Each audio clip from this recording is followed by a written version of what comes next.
So the first section in the book talks about functions. So functions are one of those fundamental mathematical objects that you'll see pretty much in every single math class past this one. Okay. So like I said, I like to do the guided notes type of thing. So again, I'll try to write these up on the board or on the screen as we go, filling them in.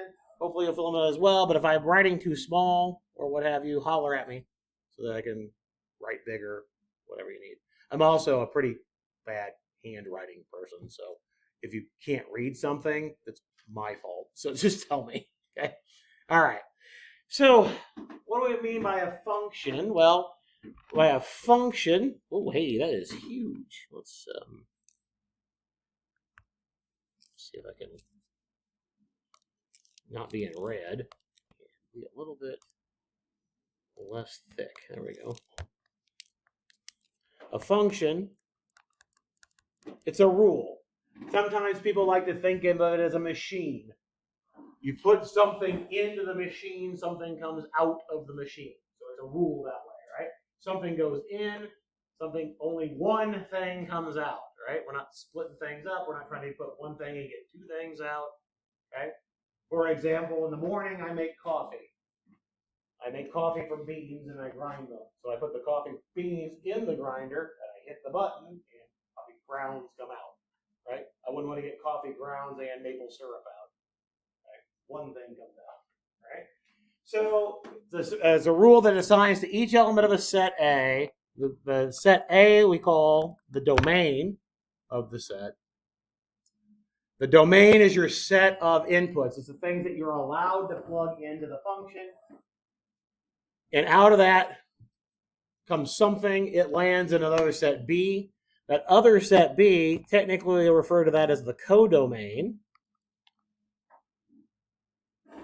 It's where the things that come out live. It may or may not be everything that comes out. It may be bigger than everything that comes out. For example, if I say the function is what we refer to as the squaring function, I put in any number and I square it, well, I can't get negatives, right? So the codomain might be all real numbers, but the set of things that come out are just the set of non-negative numbers, right? So that's the concept of what we refer to as the range of a function. The range of the function is the set of all possible outputs.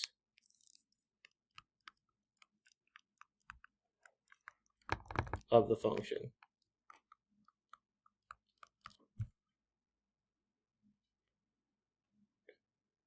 So in general terms, the range is a subset. If I could spell today, that would be very helpful. It's a subset of the codomain.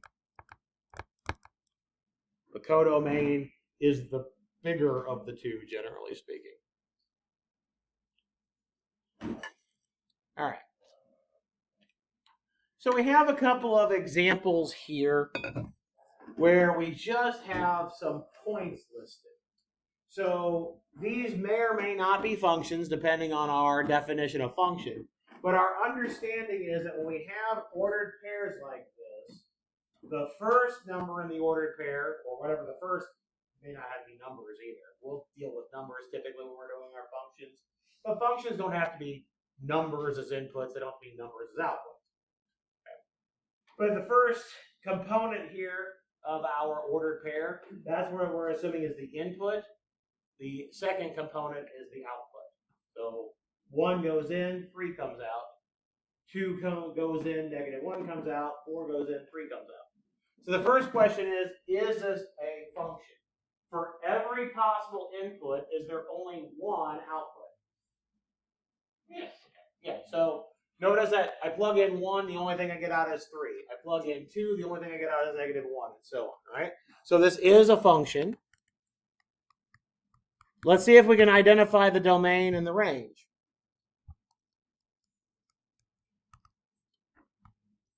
Well, the domain, again, is all of your possible inputs. Well, looking at this set of ordered pairs, what are the possible inputs that you see? 1, 2, and 4. Good. So that would be exactly what the domain is. Not any more, not any less. It's literally just those three numbers for what the rule I have actually defined up here. So again, domain is the things that go into the function. Range is the things that come out. What comes out of that function? Yeah, 3, -1, and 3. I wouldn't write the 3 twice because it's the same number, right?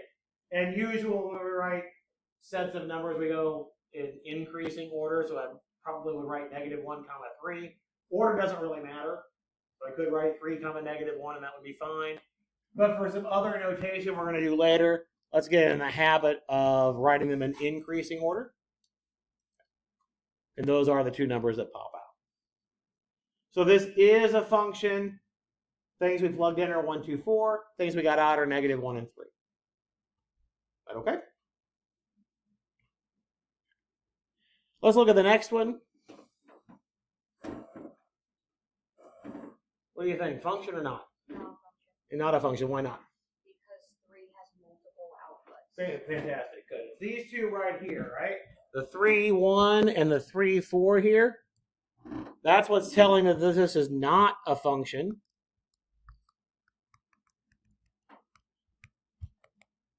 The input 3 has 2 outputs, 1 and 4.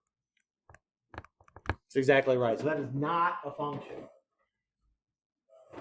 We could talk about domain and range. This is an example in mathematics of something that's referred to as a relation.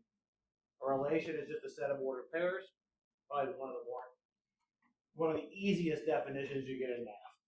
A set of ordered pairs. If you have a set of ordered pairs, that's a relation. So this is a relation, so you could still talk about the domain. What would the domain here be?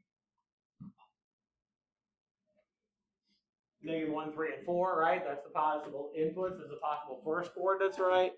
So I could still talk about domain. Even though it's not a function, I can talk about it. And what outputs do you see? 1, 2, 4, and 8. Good, 1, 2, 4, and 8. Good.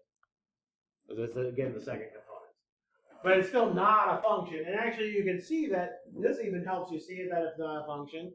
The range is bigger than the domain. So you got more things out than you put in. That makes sense? All right, some other ones we get in here to help us with functions.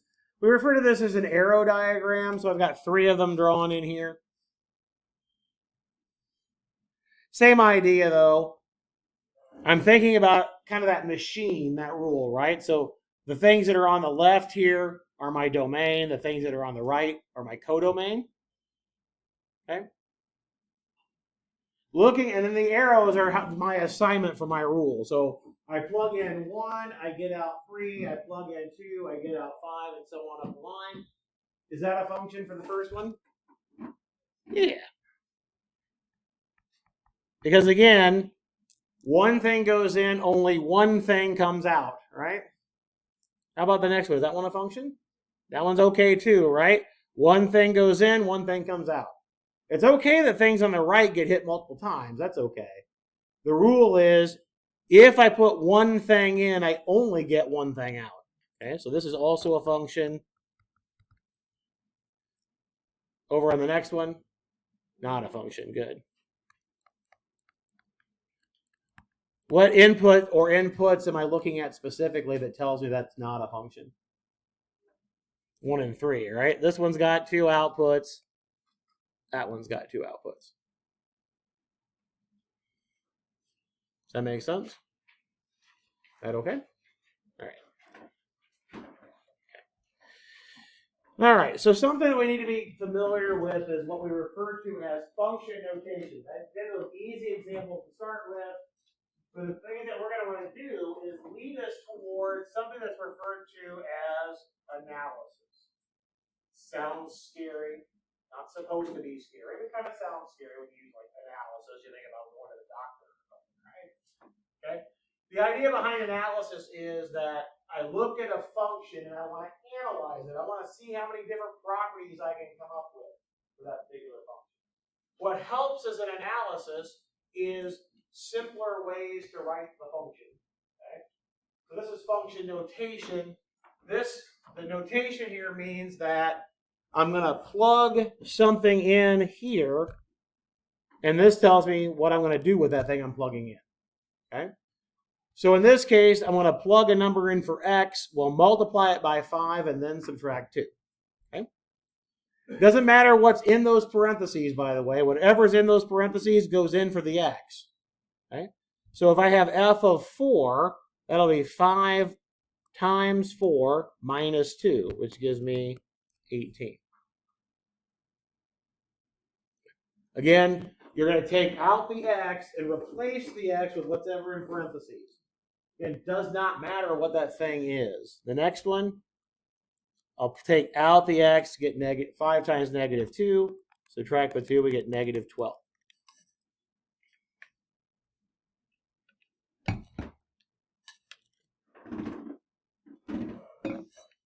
Sometimes you plug something in and there's not a lot you can do with it.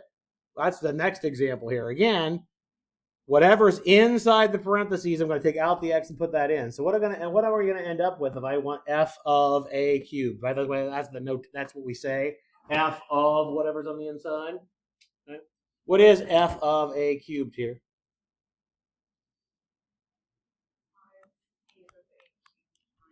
Yeah, it's just 5a cubed minus 2, right? We take out the x, put in a cubed, and that's it. That's all you can do. Again, that's all the notation means. Take out the x, put in what it's inside there. So the next one, what would we have? Good. 5a, well, we've got to be a little bit careful. So it's 5 times a minus 5, right? Because I'm going to take out the x and put in the a minus 5. I like to think of the x as a hole that I'm going to fill with. Okay? And then minus 2. I have to be a little bit careful. Now what do we do if I want to simplify it? Yeah, we got to distribute that 5. And so we'll get 5a minus 27.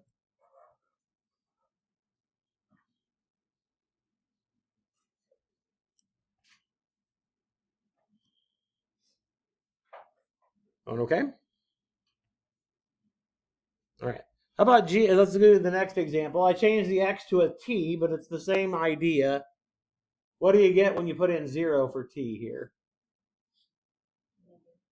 Good, it's negative 5, right? We'll have 0 squared minus 5 over 0 plus 1.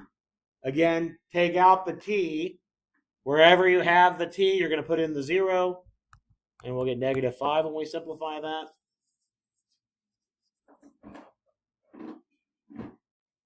What do you get when you put in 3? Yes. 1? Good. How did you get 1? You're exactly right.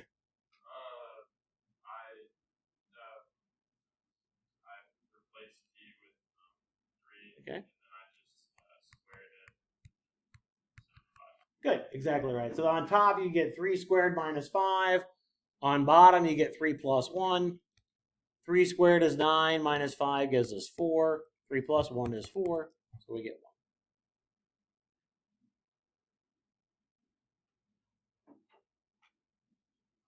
That okay?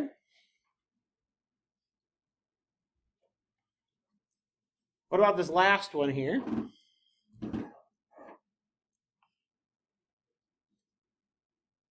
don't have to simplify to start with. What would we have if we just plug in a plus 2? A plus 2 squared minus 5 over a plus 2 plus 1. Good. Again, take out the t and plug in whatever is in those parentheses. So g of a plus 2 is a plus 2 quantity squared minus 5 over a plus 2 and then plus a 1. All right.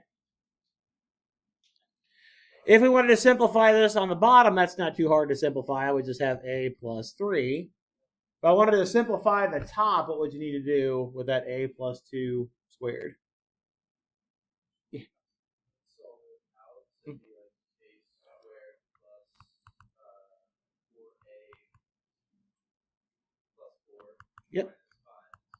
Yeah, exactly right. So you have to FOIL it out, right? You have to do all the distributions that you need to do, right? So now remember, it's not just a squared plus 4, correct? Exponents don't distribute over sums. That's the kind of thing that'll get a lot of red marks on your paper. So you gotta just do your FOILing. You gotta do all those distributions. You'll end up with a squared plus 4a plus 4, then minus a 5. So we'd have a squared plus 4a minus 1 over a plus 3, and that's about as good as we can do. We cannot divide out individual terms in the denominator, right? We can only divide out factors. So I cannot cancel the a's or anything like that. There's nothing else we can do. Process okay? I'll leave that next one for practice for you. See if we can do something with what we refer to as piecewise defined functions. These look a little bit weird. I agree, they look a little bit weird. Piecewise defined functions pop up in real life, though. For example, if you ever do your taxes, for example, those are piecewise defined functions because your tax changes, your tax rate changes, dependent on how much money you make. The more money you make, the higher your tax rate is. So that's another example of what we refer to as a piecewise defined function in real life. So all this is saying is that when you plug something in for x, you're going to look at, is it less than, in this first case, is it less than or equal to 1? If it is, you'll plug it into the top. If it's greater than 1, you'll plug it into the bottom. Okay. So if I want f of negative 1, which piece are you going to plug it in? The top piece or the bottom piece? Top. Yeah, the top piece. Good. So it'll be 4 times negative 1 plus 1, which gives us negative 3. What do you get if you do f of 4 instead? You put it in the bottom, and so we'll get, yeah, so we have to be a little bit careful, right? You get negative 4 squared. Remember your rules of order of operations. When it's written this way, this means you want to do the opposite of x squared, right? Or if you like to think about it as multiplication, I would square first and then multiply by the negative 1. So the squaring doesn't kill off the negative in this case, and so we would get negative 16.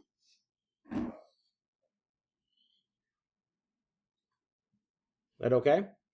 Don't plug it in both places. Remember, functions, one output, right? So I can't plug it in both places. I got to figure out which one to plug it into. All right, last one. Which piece are you going to plug it into?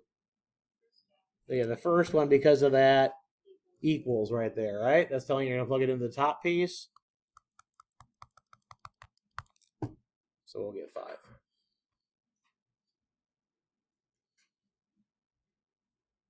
That okay?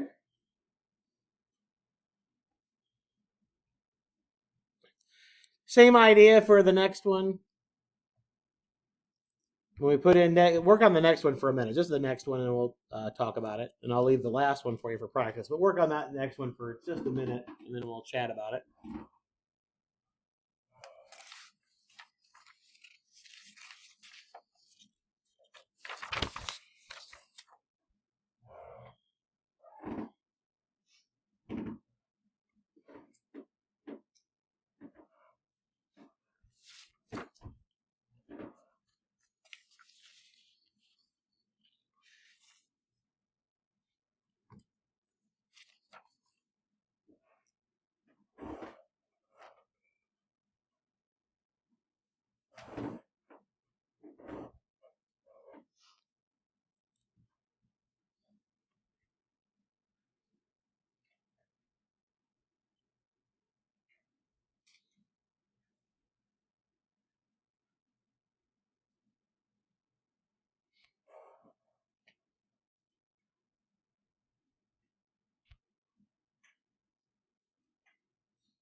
When we did g of negative 3, which piece are you going to plug it into?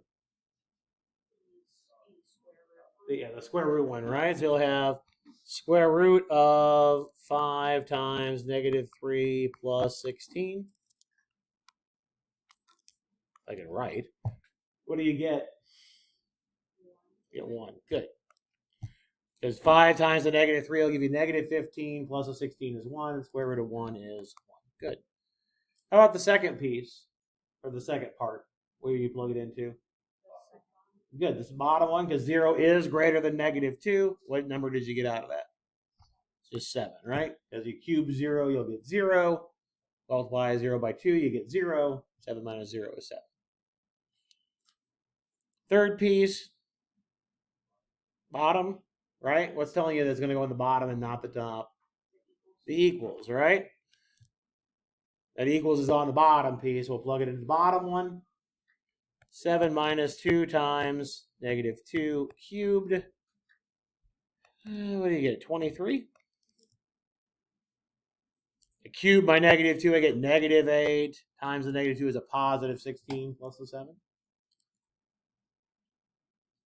Any questions on that one at all? Does the idea make sense? I'll leave the next one for you for practice. Let's talk a little bit about finding domain and range. That's what's on the next 2 pages. Usually when you're given a function and asked to find the domain, what we're really finding is what's referred to as the implied domain. What's allowed to be plugged into the function the way the function is written. That's what we mean by implied domain, right? I'm going to plug in absolutely everything I can unless there's a problem. Okay? I look at this first one. Is there any problem with squaring any number, or can I square anything I want to plug in? You can square anything I want, right? Okay. So in this case, there's no domain issues. So we would say the domain is all real numbers. We'll write that in what we refer to as interval notation. This isn't the greatest example of interval notation, but when you write negative infinity as your lower limit, your lower number, and your positive infinity is the upper number, that's interval notation. And we're just saying I can be in between negative infinity and infinity. Well, we'll do more examples as we go through the interval notation, and it'll make a little bit more sense than that one.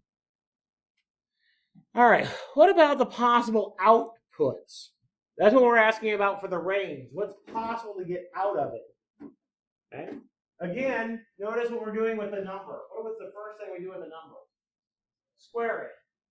What's the smallest possible thing you can get out of a number when you square it? So what happens if I square something like a half? I get a quarter, right? So get a little bit smaller one. What's the smallest thing I can get though? 0, right? If I put in 0, I would square it, I would get 0, correct? Can I get anything negative if I square it? Not if I use a real number, right? No. So I know for this part is 0 or bigger. So what's going to happen if you add 2 to it? 2 or bigger, right? Okay. So our range here is anything that's 2 or bigger, right? So 2 is the smallest I can get. I can get anything I want that's bigger, so I'll use an infinity. Now, we use parentheses and brackets for interval notation based on whether or not the number is included or not, right? Well, you're always going to use a parenthesis on infinity. You can never hit infinity, okay? However, I can get 2 out, right?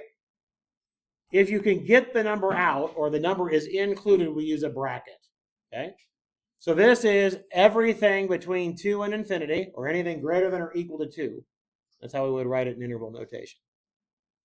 All right. Let's look at the next one, and then we will do a few more of these examples on Wednesday before we get to the next stuff. Domain and range here. Let's do domain first. Again, domain is implied domain. What I like to think of when I'm looking for domain is where are the problems? What can't I do? I see a square root symbol. What can you not do with square roots? What can you not take square root of? Negatives, right? Okay. So if I'm looking for the domain in this case, what has to be true about this x minus 3 piece? What better happen? It could be positive or 0, right? So for the domain here, we want x minus 3 to be greater than or equal to 0. Right? If I solve that for x, I would have x is greater than or equal to 3. And again, we're going to want to write our answers in interval notation. So 3 is the smallest thing I can get. I can get anything as big as I want. Never include infinity, but the 3 is included because we have that equal sign there. Okay. So again, the reason why we look that way for domain, I'm looking for issues. An issue happens if I take the square root of a negative. Now let's look at range. Same idea what we looked at in the previous one. I'll do this a piece at a time. If I take the square root of something, what is it always? Do you ever get, remember we refer to that as the principal square root, right? We don't get two answers out. So if I take the square root of something, what kind of number always comes out? Positive, or it could be 0, right? So this part is always greater than or equal to 0. What are we doing to any of those numbers? We are basically subtracting 1. So our range here will be greater than or equal to what number? -1. So again, in interval notation, we would write that as -1 to infinity.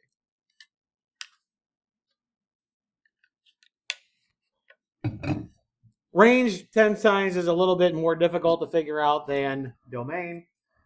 All right. So anyway, we'll talk more about this next time, as well as get into section 2.2. Your assignment for tomorrow, remember, is get into WebAssign if you're not already there, and do the getting started in WebAssign assignment. Shouldn't take you very long. Those are the two things you want to do before tomorrow night. Okay? See you on Wednesday.